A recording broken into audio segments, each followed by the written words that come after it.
The 931st edition of the MMA Gambling Podcast on the Sports Gambling Podcast Network is brought to you by Underdog.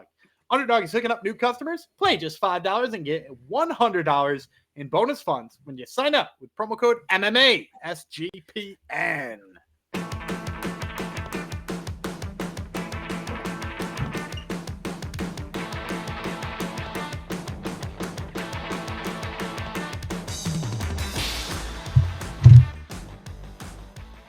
Howdy ho, DeGenerinos. Welcome to episode 931 of the MMA Gambling Podcast, the Sports Gambling Podcast Network, dedicated to JA, who's quite active in our Discord. Thanks for coming to the show. I'm one of your hosts, the Spicy Pimp, Jeff Fox. That is Daniel Gumby Vreeland. This is it. Sad week. Very last week of Contender Series. Week 10 is coming up. Maybe before we dive into that, we got 6 fights, though. So that's a bonus. We got a bonus fight here.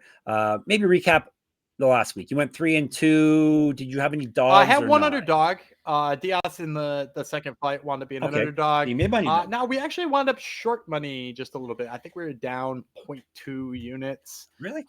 Yeah, just a couple big favorites in there. You know, Fernandez, I think we locked him in at negative 750, ballooned up to like negative 1300. Man, that guy, what were they doing? Why was he on the show? Like, there's only like 100 100 like, 100 fighters 102 this year because we got one 6-fight card. Yeah. Why did that guy get a spot? I don't know. Maybe Dana really liked the ring card girl in the video, but I don't. Oh yeah, check that. Yeah, check that video. People in our Discord. Yeah, Venezi really likes it. I was told. So. Yeah. Good. Anyway, yeah, no. So, you know, down 0.2 units. I did run the numbers because I thought you were going to ask me about Contender Series for the year, and we're up almost 5 units on the year. Gives you about half a unit victory on every single one. So, you know, maybe not the success we've had in past years, but in the black nevertheless. Exactly. That is the important thing. Anyone who's got the brightest future from last week? I mean, Martinetti and Volodkin. I mean, I'm excited to see both those guys fight. I do like Luke Fernandez. Didn't get to see much of him, but you know, I'd already liked him from CFFC. Yeah. So you know, probably those guys. Yeah. All right. Thoughts on this coming week's or show that we're going to be doing in a couple minutes? Weird that we're seeing a couple of guys get their second shots. One off a win, one off a loss, one from this year, one from last year, 2 years ago. You know, so a couple of rematch guys in there. A couple of guys who, when I saw their name on there, got like a little hyped because we had already broken down some fights from them already. So familiar names, you know, dotting the card to close things out. Mm-hmm. All right, let's dive in because we do have 6 fights. Reminder, get our app if you haven't already. Download the SGPN app in your app store for free access. That's the important part. Free access to all of SGPN's picks and podcasts. Oh, I forgot to mention too. We're going back, you know, because you're a former college basketball player. Did you know we have a basketball fight in this one? Really? Like 2 basketball players? I'll have to explain it to you when it comes up. So just you know, stash that away for later. And when it comes up, I'll tell you. All right. Contender Series Week 10. Back to the Apex one more time, October the 14th, Tuesday, 8 p.m. 6 fights. Oh, you should say 5. We're at 6 this week. They were getting us a bonus fight. We're going to kick things off with middleweights. Mario Mingaj, is that how you say it? Mingaj? Is it I think it's Mingaj. Like Nicki Minaj? I think it's Mingaj. Because isn't the J in most like Northern European languages an I sound? Although he's Italian, right? He is. We always say things Italian too. Mingaj. Let me see. How does it say? No, I'm trying to see. I don't think it's an Italian name. So that's I think the tricky part here. Mingaj is how they're thinking it, but they don't even recognize the last name. So this guy's fake. I think he's fake. Anyhow, Mario M versus Wes Schultz, who does not go by Wes. We know his real name. His name is Party Time. Party Time Schultz. 7-2, 2 knockouts, 4 submissions. He's been knocked out once. 0-1 in the Contender Series because he lost to double leak. Yes, that was 2 seasons ago, two right? seasons ago, if not like the very first fight of the last season. Yeah. Schultz won 4 of 5. He won his last bout via submission. He also went 4-1 in LFA. He's fought at light heavyweight and heavyweight. Mingaj, 7-0, 1 knockout, 5 submissions, 3 straight wins via submission. He's 2-0 in cage warrior, so he's fought at a pretty high level as well. He used to fight at light heavyweight, also 2 inches taller than Schultz. So Cage Warriors, bunch of finishes, undefeated record. I think you're going to see Mingaj come in here as a favorite. We'll say like, negative 175, like a plus 150 on Wes Schultz. I'm going to go party time. I'm going to take an underdog straight out the gate, or at least what I assume will be an underdog straight out the gate in Schultz. The big reason why is like, I know people are writing Schultz off after getting like brutalized by Mansour Abdulmalik, but like, lest we forget that like he had moments in that fight where like he was wrestling Mansour Abdulmalik, or where like he hit Mansour Abdulmalik a couple of times on the feet and walking up, and like we now know that that's not very easy to do. Mansour Abdulmalik is undefeated, granted with a draw against high IQ Cody Brundage, but like he's put a really great resume together, and like Wes Schultz maybe has given him one of his best fights in his career at this point. So, like I really love that about Wes Schultz. And when I looked at the film on Mingaj, like the bottom line is like this is a dude who's long, lanky, and his only real use for it seems to be throwing up triangles off of his back. He's a guy who I think relies on being taken down to fight. He's not particularly sharp with his striking, in my opinion. He himself doesn't wrestle very much. I think Wes Schultz kind of has the option here. Like he could keep this standing and probably just like crowd him and hit him. I think he could take him down and just stay safe on the takedown attempts and, stay out. As long as he stays out of a triangle, I think he probably wins this fight. So I'm going to say that he can do that. And I'm going to take Wes Schultz here. All right. Party time, hopefully on Tuesday night. All right. Azamat Nuftillaev from Uzbekistan versus Jovan Leka from Serbia is our next fight. And they're big boys, heavyweights, 3 or 5 minute rounds, 265. Leka, 10-2, 6 knockouts, 3 submissions. He's never been finished in a fight. He's won 3 straight, 2 straight via TKO. He used to fight down at light heavyweight. Based on the last weigh-ins, he was 23 pounds heavier than Nuftillaev, 4 inches taller, 4-inch reach advantage. Nuftillaev is Dragon, 17-1-1. 11 knockouts, 4 submissions. He's been knocked out once. He's won 5 straight, all via finish. He's not lost since September 2022. He has multiple regional championships on his. Correct. Get our shirt, get our merch, sportsgamblingpodcast.com/store. And he used to fight at light heavyweight as well. So this one, I think we're going to get a tremendous value on Jovan Leka. If you watch film on these guys and just try to handicap this straight up, this should be like I would probably say pick him or maybe like Leka slight favorite. And I think he's going to be like a 3-1 underdog here. You get the fun last name with ending in an EV for Azamat, Nuftillaev, and like he does wrestle, which is what you want from a Eastern European fighter like Nuftillaev. But like, I don't really love the way he blends his wrestling with his striking. Like he's a low hand striking guy, but it's not like he's light on his feet, so he keeps his hands low. It's just like, I think that's where his hands know how to go. And it's like, you can tell when grappling mode has been engaged and he's going to start grappling and stop striking. And I watched the film on Leka. I got to say, I'm really impressed by his like technical striking, not because he's like an amazing technical striker, but because he's a heavyweight and I can say the words technical striking. He moves really, really well for a dude of his size. He scrambles particularly well. Like he's good at grabbing like a whizzer and making sure that takedown didn't work, scrambling up to the feet. And I think that plays extra well against Nuftillaev because I watched Nuftillaev's fight with, I'm forgetting his first name, Rafael Batista. It's a Batista, I know for sure. And he takes that guy down and he winds up in guard and like, there's just no guard passing. Now, granted, he does TKO the big fat guy from guard, which like, props to him for that. But like no effort to get past guard. And against the guy who gets back to his feet well in Leka, I think that's a problem. I think Leka's cardio is going to be better. I think he can like kind of style on him on the feet. And I think the way he digs underhooks and uses whizzers and stuff like that, I think keeps him safe here. So I think Jovan Leka is kind of like going to be a sneaky big underdog here that I think should probably have tons of value on him.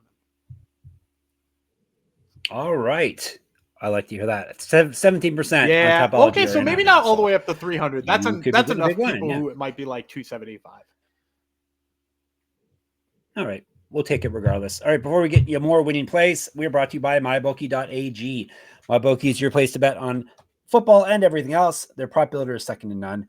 Their motto is bet on anything, anywhere, anytime. Easy deposit and lightning fast payouts using crypto. They will have Contender Series lines there. And when you do head to mybookie.ag, sign up with their promo code MMA SGPN for 100% bet back bonus up to $500 for new customers. So it's mybookie.ag, promo code MMA SGPN. And Novig, Novig, all one word. We're brought to you by Novig. Novig is America's #1 sports production market. Novig, you're getting the best prices. Plus, they have reduced juice on bets like -103, for instance, instead of big, juicy plays where you're paying a whole bunch of vig. Novig is available in 35 plus states. Download the Novig app and get $50 when you spend $5 if you use our promo code SGPN. Get in on the action with Novig, promo code SGPN. All right, we're going down now to welterweights. Michael Oliveira from Brazil. Victor Valenzuela. He is from Chile. 3 5-minute rounds. Breaker down. Valenzuela. Psychosis. So he used to be the wrestler in WCW. What you mean in really ECW. Old by now. Yes, Psycho. He was in ECW as well. Yeah, you like Psychosis? Yeah, he was part of the Mexicools, right? He was. Yes, he was. This is a different one, I think. Valenzuela is 12-3, 6 knockouts, 2 submissions. He's been knocked out once, submitted once, 6-0 over his last 6, obviously 7-1 over his last 8, 5 straight wins via finish. Last loss fight July 2021, 1-0 in LFA. Used to fight at 180, 2013 Pro MMA debut. Oliveira, PQD is the nickname, which is the Paratrooper Brigade in Brazil. So maybe he's a paratrooper. I assume he must be then. He's 8-0 with 7 knockouts, 6-0 in LFA. 4 years younger than Valenzuela, 3 inches Was tall. Psychosis the Mexico who got arrested? Who's like, I feel like one of the Mexican. I feel like one of. I don't think I was watching. No. I mean, then. Like after they stopped being like famous, like I think one of them got arrested with like some pretty serious charges. Psychosis. He always was the coolest. Yeah, he had the fun mask. Yeah, and then they, of course, WCW, they made him take off the mask, which is stupid. Let me this see. Is not what they came here for, but he had a gun, but it was a water gun. Okay, so I think one of them got. So he might have stolen a car with a water gun. I think that's a shtick. You're looking up the wrong. That's nothing for I think one of them got in some real trouble for something, but that's neither here nor there. I'm gonna take Michael Oliveira on that note. My guess, negative 350, maybe even higher than that. Wouldn't be surprised if he got to like 500 by fight time. This is a guy from LFA who comes with immense amounts of power. When he threw a leg kick in one of his LFA fights on the very first strike, and the dude just like looked up and had like a look on his face like, oh my goodness, that's what is coming the other way. And that's just like the power he generates in all of his strikes, like whether it's hooks or, straights or jabs or, leg kicks or kicks to the body, like he just generates so much power. Now, I do think he is probably in for a rude awakening when people start to move out of the way of those strikes or, start to counter them because his head movement's not great. But Valenzuela is a guy who's been dropped by people who hit way less hard than Oliveira. You go back to, it's either his last fight or 2 fights ago. He fought Bruce Whitehead. I like Bruce Whitehead. He's like kind of like a fun regional journey. Maybe is he? Yeah, I'll say journeyman without it being derogatory. But like, no, it means you've carved out a nice career. But Whitehead dropped him, and I think a Whitehead is more of a grinder. He went in there, popped him once, dropped him real hard, and I'm like, man, if Whitehead's putting you down, like Oliveira is gonna murder this guy. So, it doesn't even really need much more of a breakdown than that. This is a guy who has shown like a crack in his chin a little bit, and he is fighting a guy who will expose that crack with TNT. So give me Michael Oliveira. Very, very nice. All right. Oliveira is the pick. We're moving on up the card. Marwan Rahiki, he is from Australia. Yes, he is from Australia, not New Zealand. Ananias Mulumba, he is from the Democratic Republic of Congo. Well, we're getting a few fighters from there recently. We'll tell you about Metal Mulumba first. 9-2, 4 knockouts, 5 submissions. So he's finished everyone. He's been submitted once. He owes his rounds. He's won 3 straight, 9 of 10. He's regional champ. He's fight at 155. Rahiki, 6-0, 5 knockouts, 1 submission. So he owes his rounds as well. He's got multiple regional championships on his. Correct. Get a shirt, get a merch, sportsgamblingpodcast.com/store. He's an inch taller than Mulumba, 5 years younger. And that is all I got so for I'm him. going to tell you Rahiki comes in here as a big favorite. How big? 250, maybe 275. Could even get a little bit higher. I'm going to pick him here, but I am going to tell you, if it's that high, stay off of it. I'd probably play Rahiki into the mid to high ones. My big concern here for Rahiki is just like, I don't know that his takedown defense is going to stop Mulumba if Mulumba keeps shooting for it. Mulumba's kind of got like a nice inside trip. He's shown really good top control. He drops ground and pound. Rahiki, I've kind of seen like maybe not look so great in the clinch, maybe not look so great on the bottom. And while I'm picking him mostly just because I think Mulumba will just throw with him here. It's Contender Series. You tend to see people grapple far less than they ought to. Mulumba also, you can see, kind of gets drawn into firefights sometimes. And he's just not nearly as sharp as Rahiki is on the feet. Rahiki is much more technical, much more sharp, definitely lankier. Is a guy who pumps his jab, is straight to the target with his strikes, whereas Mulumba is like big, wide hooks, kind of leaning forward in ways that he probably shouldn't. Just like a little bit sloppier on the feet, prefers a brawl, and kind of gets drawn into like, okay, you tag me, I got to get you back. And I'm worried that he'll do so much of that he'll forget that like he might have a grappling advantage here. And plus, as I said before, Contender Series is just not a place where you want to spend a bunch of time grappling, and nobody seems to be doing it this season. So I'm going to take Marwan Rahiki. Yep. I'm going to tell you to caution yourself on the line here because I don't think he's as big of a favorite as he'll probably be posted on, but I do think he's going to win this fight. All right, lock it in. Before we get to our last 2 fights of the season on Contender Series, let me tell you about Underdog. Underdog is a great place to play fantasy pick'em, where you can win up to 500 times your entry. Simply pick higher or lower on your favorite player stats. It's available for a ton of sports. Gumby has a sure. I'll take Javante Williams higher than on half a touchdown. Rushing or receiving doesn't matter. Playing the Panthers. Panthers not all that great on defense.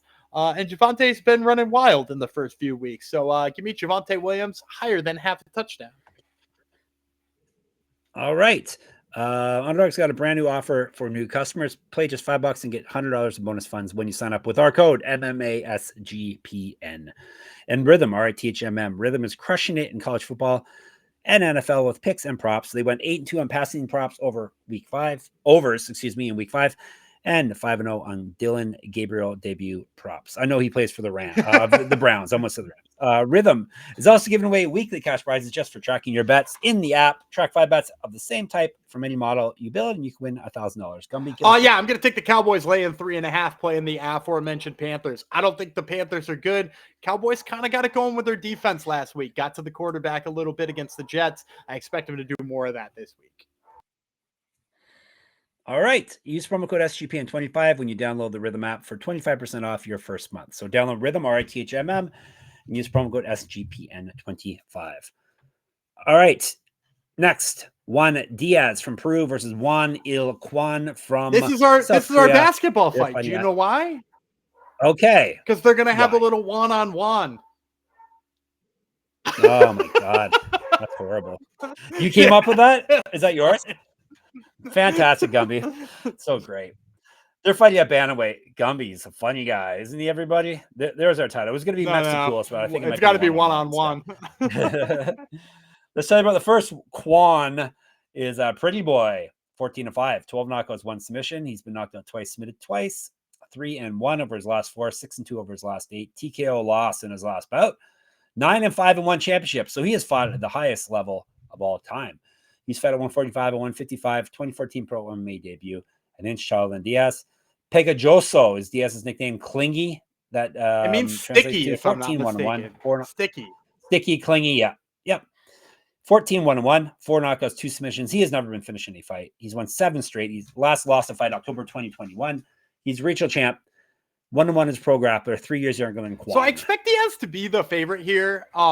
But then again, Kwon is like had a pretty long run in ONE FC, and he beat Shako Sato, right? And he fought Andrade a couple of times. Granted, he lost both those fights with Andrade. So like maybe like only like -145 or something like that. And if that's true, I really like the price on Díaz. I'm gonna take him in this fight.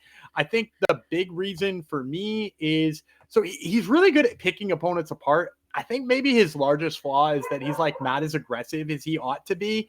But I think Kwon probably drags that out of him because Kwon can kind of like Kwon's like a fighter who like runs towards you and tries to like close the distance, but then like the biggest problem with him closing the distance is that like then he stops before he throws. So he like closes the distance and maybe tries to like draw out a strike and then like maybe tries to strike afterwards. And I think that's a problem against Díaz because I think like that's going to make Díaz be more aggressive like he should be anyway.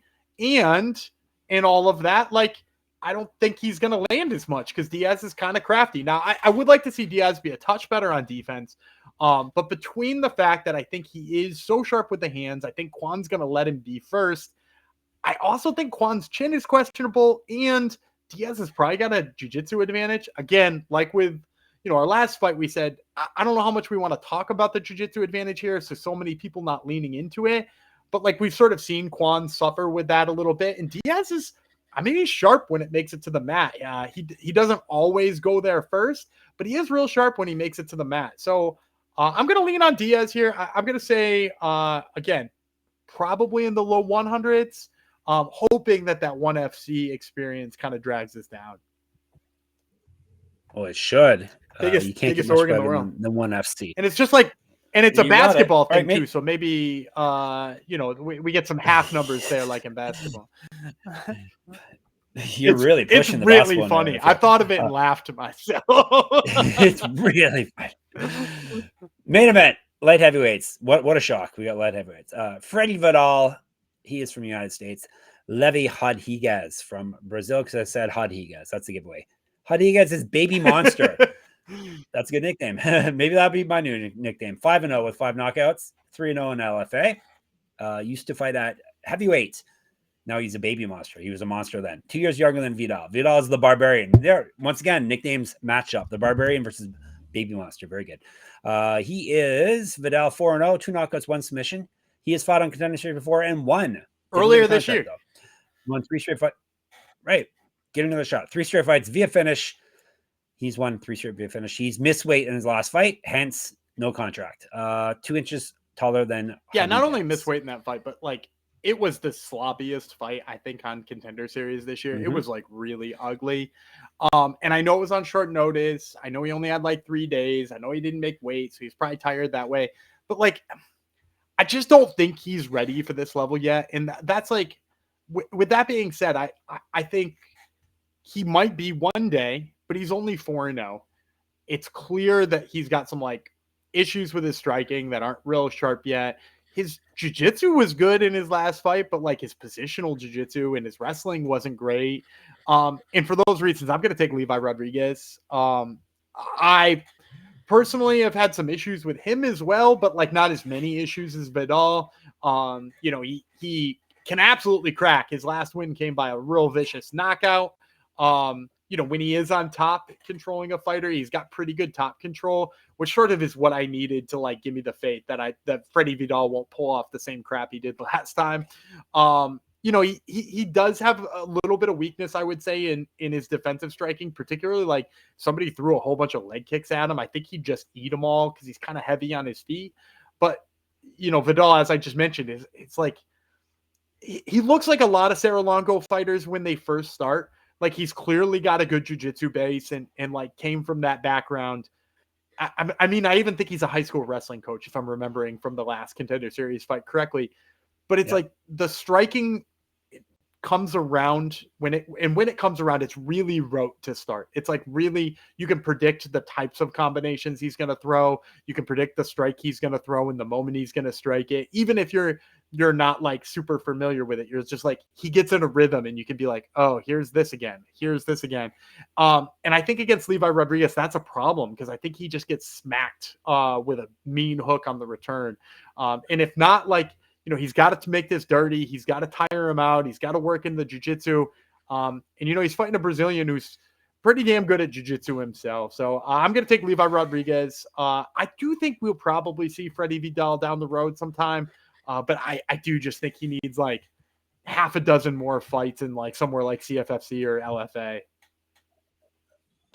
What's the number you were hoping for, Baby I think it Monster? might be close to a pick'em if I'm being honest. Because like Freddy Vidal's probably got a little hype behind him, being that he was on Contender Series and he won.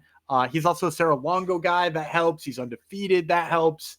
And he's up against a guy with like the same level of experience as him. So I think if you watch the film, you see that Rodrigues should probably be the favorite, but like, he's got some things working in his favor. I could see a pick him here.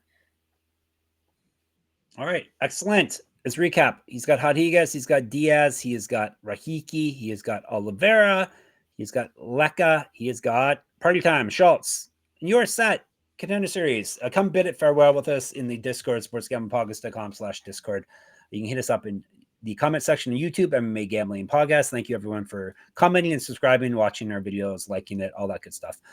We are on Twitter, SGPN MMA. He's at Gummy Vreeland. I'm at Jeff Fox Writer, at Jeff Fox Writer on Instagram as well. Hop in my Substack, read all my MMA writing, and enter my UFC pick'em contest at moneymma.substack.com. Check out Gumby's Top Turtle Podcast. Tell the people who they're going to hear from. Eduardo Pena and Elias De La Rosa, who is fighting tomorrow at CFFC. So check it out. Top Turtle, and of course, sportsgamblingpodcast.com, sportsgamblingpodcast.com/store, sportsgamblingpodcast.com/Patreon. Gumby will beat you for I'm dating Gumby Vreeland. He's Party Time, Jeff Fox. And we will see you on Sunday.